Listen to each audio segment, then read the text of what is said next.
Maasverse spoilers, if you haven't read everything, you know the drill. Pause this video, save and come back. This is part 5 of my Maasverse series, Origins of Prythian, aka How the Fuck Did We Get Here? And I'm going to tell you about how the Daglan, Vesperus, likely poured the cauldron, they made Prythian. I'm going to prove it to you. Here we go. I will tag the most previous video, part 4, but part 3 I talk about the Daglan's purpose for making Prythian, why would they need that, and then in part 4 we're proving that word marks are the Asteri language, and then it's kind of bringing us to this culmination of the making of Prythian and what we know from the mural that Feyre finds in Tamlin's estate. So I'm going to use that for you. It has to be the Daglan. Okay, let's go. All right, here's our reference. The cauldron making Prythian scene, the mural in Tamlin's estate. Everything that's pink, obviously, these are the bits that I'm going to hit on. A mighty cauldron held by glowing, slender female hands. Vesperus' eyes glowed. Thea, Helena, and Selene all glow when they transfer their light magic. Bryce's star and her tattoo on her back glow. Amren's hands glow when she puts her hand against the lead door with the whorl on it when they're trying to obtain the Book of Breathings, which I would say is written by the Daglan. She glows. Slender hands. Many people are referenced as having slender hands, including Ianthe. I'm sure including Feyre. There's people in Throne of Glass that have slender hands. Maybe let's consider that there are so many to divert us from the time it's used in reference to the being whose slender hands we're supposed to be focusing on. Vesperus has slender hands. The endless starry night. What if, crack thought, what if, and I've talked about this with Lolo as well, but what if when they're sent off into the void at the end of Flame and Shadow, that's when they create Prythian because they're out in the middle of nowhere and they're in an endless starry night. Do they at that point create Prythian and it starts this another cyclical timeline, which we talked about? Those hands tipped it over, golden sparkling liquid pouring out over the lip.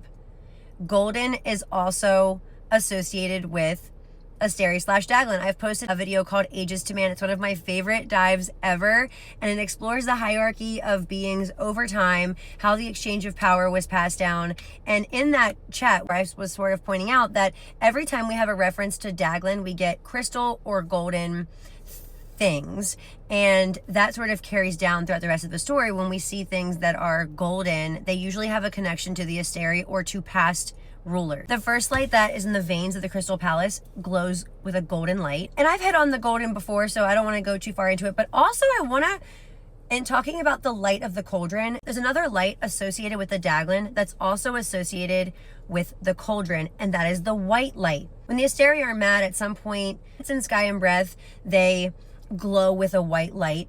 And we also see other instances of white light. We see Bryce's tattoo. We could even connect that to the witches and making the yielding, which I've done before in my video about the bone carver, who disappears, world walks, is unalived by the white flared light of the cauldron.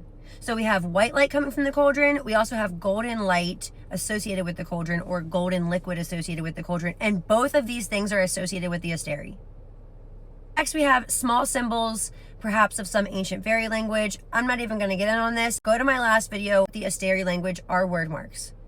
Why would the contents of the thing, the tool that magified Prythian from the very beginning, this is how Prythian started, why would the beginning of Prythian have anything to do with the Asteri language? And when Feyre is describing the cauldron, she says it was almost as if the entire universe was born from it. And I think language of creation and language of universes and map of creation is pretty significantly linked to that. In the same way that Irene, who is definitely Starborn / Asteri, when Dorian and Irene are intertwining their magic against Erewhon, it is referenced as that world-making power.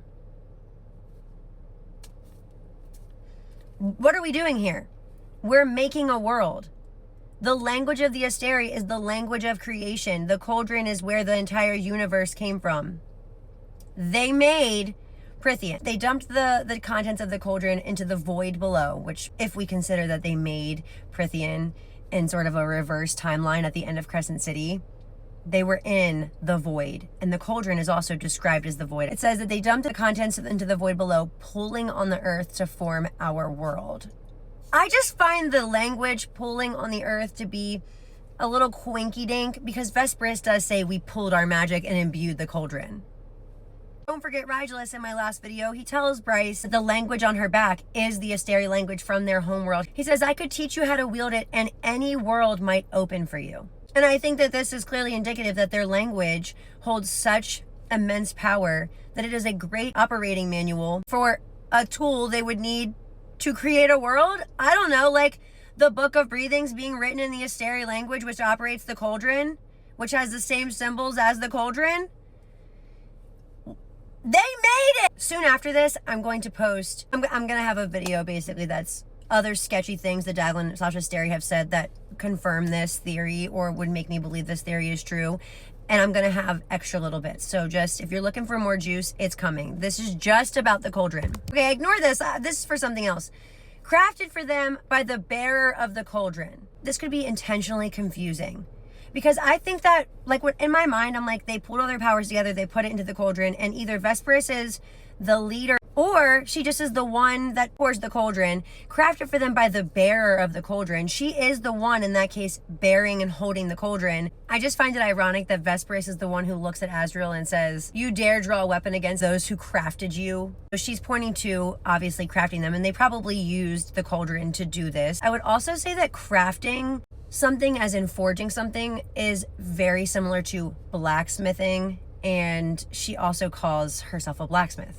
Granted, this is in reference to, she's talking to Nesta, and she's saying that she knows Nesta has a connection to the Trove, and she basically is like, do you think a blacksmith does not know its creations? Crafting, blacksmithing, forging, these are all similar terms, and I think that it's meant to be sneaky. But this can all be described and put on a Daglan.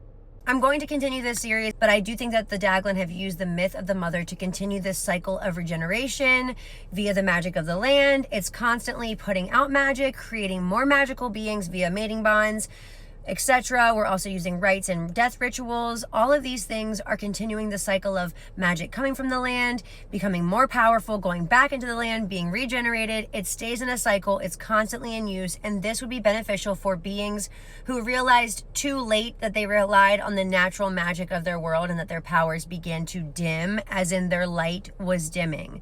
They need to make more. Their world that they came from is gone. So they need a new world to live in. And that's what they do. So many suspicious things that they've said that I'm like, you mother... I've proven it to myself. It's not really a crack theory. So come back for the next part. Let me know what you think. Love you. Bye.